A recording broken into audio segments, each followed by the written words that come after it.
Bismillahirrahmanirrahim. Assalamualaikum warahmatullahi wabarakatuh. Pada kesempatan ini saya akan mempresentasikan tugas mata kuliah Filsafat Ilmu tentang materi definisi dan penalaran. Pengertian definisi. Definisi adalah suatu pernyataan mengenai ciri-ciri penting suatu hal dan biasanya lebih kompleks dari arti, makna, atau pengertian suatu hal. Jenis definisi. Definisi dibagi ke dalam beberapa jenis, yaitu yang pertama definisi nominal atau definisi verbal. Definisi nominal atau definisi verbal merupakan definisi yang paling sederhana dan bersifat sementara karena hanya memberi penjelasan etimologis atau memberi sinonim kepada istilah yang hendak dijelaskan. Yang kedua ada definisi nominal umum. Definisi nominal umum adalah definisi yang pada umumnya diterima oleh semua orang, yang memberi penjelasan tentang suatu kata atau ungkapan dengan suatu yang sesuai dengan pemahaman umum. Yang ketiga ada definisi nominal khusus. Definisi nominal khusus adalah definisi yang bersifat relatif dan seringkali juga subjektif. Yang keempat ada definisi real. Definisi real dianggap searti dengan definisi analitis atau definisi eksplikatif. Yang kelima ada definisi esensial. Definisi esensial adalah definisi yang benar-benar sanggup memberi pengertian yang hakiki tentang suatu yang hendak dijelaskan. Yang keenam ada definisi esensial fisik. Definisi esensial fisik adalah penjelasan yang mengacu pada uraian bagian-bagian yang mewujudkan esensi suatu yang menjadi definiendum. Yang ketujuh ada definisi esensial metafisik. Definisi esensial metafisik adalah definisi yang paling ideal, yang benar-benar terdiri atas genus, prosimum, dan diferensial spesifikal. Yang kedelapan adalah definisi deskriptif. Definisi deskriptif adalah penjelasan yang mengacu pada uraian tentang ciri-ciri khusus yang dimiliki oleh suatu yang dijelaskan.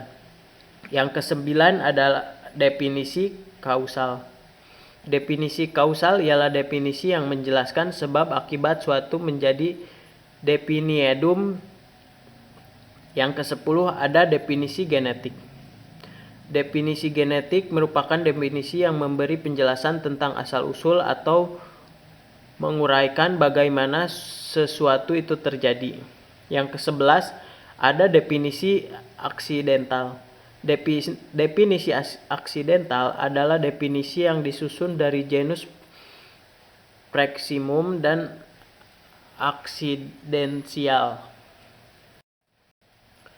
Tujuan pembuatan definisi. Tujuan umum memfasilitasi komunikasi dengan membantu proses komunikasi yang berlangsung menjadi sederhana dan lebih tepat, atau dengan kata lain mempersingkat ekspresi suatu pernyataan yang panjang dan kompleks sifatnya. Contohnya WHO, singkatan dari World Health Organization. Definisi dibuat untuk memperkenalkan kata baru dalam bahasa. Definisi juga dapat memberikan suatu arti baru terhadap kata yang lama. Contohnya, kata bibi dahulu didefinisikan sebagai adik kandung ayah atau ibu perempuan. Namun, saat ini bisa mempunyai arti pembantu rumah tangga. Definisi adalah suatu cara yang terbaik dan paling efektif untuk menjamin ketepatan dan kebenaran dari penggunaan kata tersebut. Tujuan khusus. Definisi yang tepat atau precise definition. Definisi yang bersifat teoritis atau theoretical definition. Selanjutnya penalaran. Penalaran adalah proses berpikir yang bertolak dari pengamatan indera atau pengamatan empirik yang menghasilkan sejumlah konsep dan pengertian. Berdasarkan pengamatan yang sejenis juga akan terbentuk proposisi yang sejenis. Berdasarkan sejumlah proposisi yang diketahui atau dianggap benar, orang menyimpulkan sebuah proposisi baru yang sebelumnya tidak diketahui. Proses inilah yang disebut menalar. Ciri-ciri penalaran diantaranya yang pertama dilakukan dengan sadar, didasarkan atas suatu yang sudah diketahui, sistematis, terarah dan bertujuan, menghasilkan kesimpulan berupa pengetahuan, keputusan atau sikap yang baru. Sadar tujuan, premis berupa pengalaman atau pengetahuan, bahkan teori yang telah diperoleh. Pola pemikiran tertentu, sifat empiris rasional. Metode penalaran dibagi menjadi dua metode. Yang pertama, penalaran induktif dan penalaran deduktif. Silogisme kategoris. Pengertian silogisme kategorik adalah silogisme yang terdiri dari 3 proposisi kategoris, yaitu 2 buah premis dan sebuah konklusi. Silogisme kategoris merupakan proses penggabungan 3 proposisi. 2 menjadi dasar penyimpulan, 1 menjadi kesimpulan. 3 buah proposisi, diantaranya premis mayor, premis minor, dan konklusi. 3 buah term, diantaranya term subjek ditandakan dengan S, term predikat ditandakan dengan P, dan term antara ditandakan dengan M. Contoh premis mayor dan term minor. Premis mayor. Semua kendaraan umum harus memiliki izin trayek. Term minor, semua bis kota adalah kendaraan umum. Jadi kesimpulannya, semua bis kota harus memiliki izin trayek. Hubungan antara term tersebut di dalam silogisme dapat disederhanakan sebagai berikut. M sama dengan P, S sama dengan M, S sama dengan P. Bentuk silogisme kategorik. Yang pertama, silogisme subpri. Suatu bentuk silogisme yang term perbandingannya dalam premis pertama sebagai subjek dan dalam premis kedua sebagai predikat.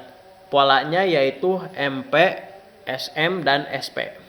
Contoh, semua manusia akan mati. Rino adalah manusia, jadi Rino akan mati.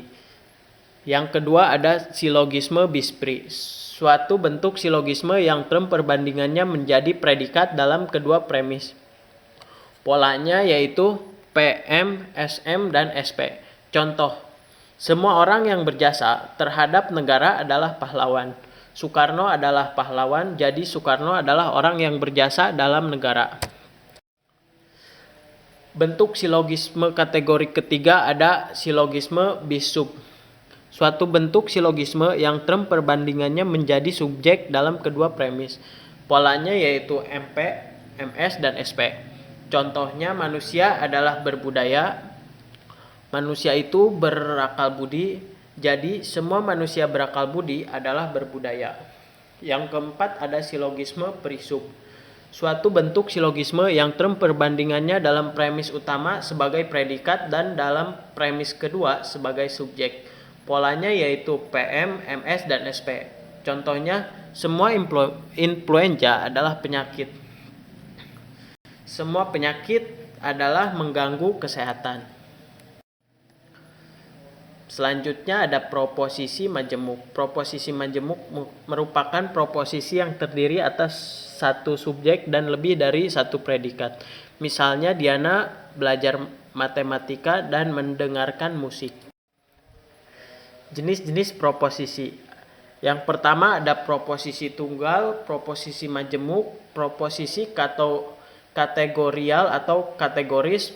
Yang selanjutnya ada proposisi kondisional, hipotesis, disjungtif, proposisi partikular, dan proposisi singular.